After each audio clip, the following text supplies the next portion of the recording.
Coming into Wake Forest my freshman year, I had been a few months clean from drugs and alcohol. I had spent my entire time in high school drinking and using drugs. First to kind of quell parts of myself that I didn't want, and then to quell loneliness.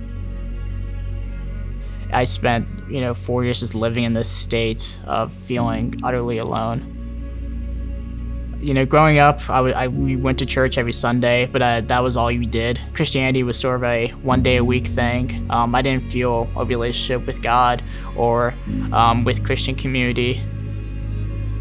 I continued to use all that time, and then by my senior year, I found myself in a place where my family just wanted me out of the house. I had no lasting relationships with anybody. It led me to a point where I tried to take my own life.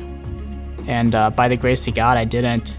And that led me down a long path of getting off the drugs, getting off the alcohol, and getting clean. I came to Wake Forest then just searching for any pathway of recovery that I could find. And I quickly found it in 12-step programs.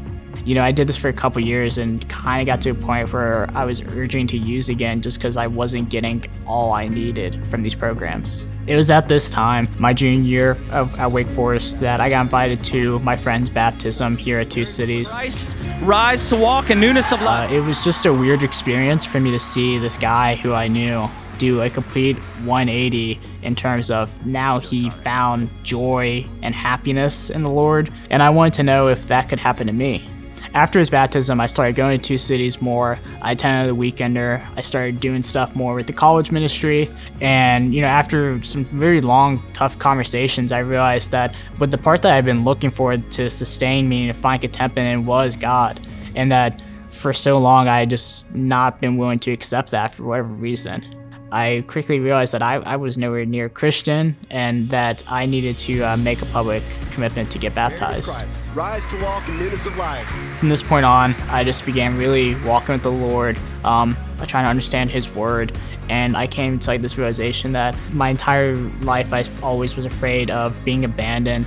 That led me to shut myself off with either substances or just work, and I would just find myself feeling utterly alone. But with God, I never feel alone. One of the ways that I've seen that God has really changed my life is just my relationships with other people. For when my relationship with my parents is better than it has, but really my relationship with my friends. I've met, some of my closest friends now through Two Cities. Through our community group, I've had some of the best conversations I've ever had about the gospel, about what Christ has done through me and through all my friends. I think that's why community groups are so great. Okay, listen. I think addicts are always searching for contentment and whatever it is that they can find, and they always just come up short. But with God and walking with Him, I have found contentment that will last me for all eternity.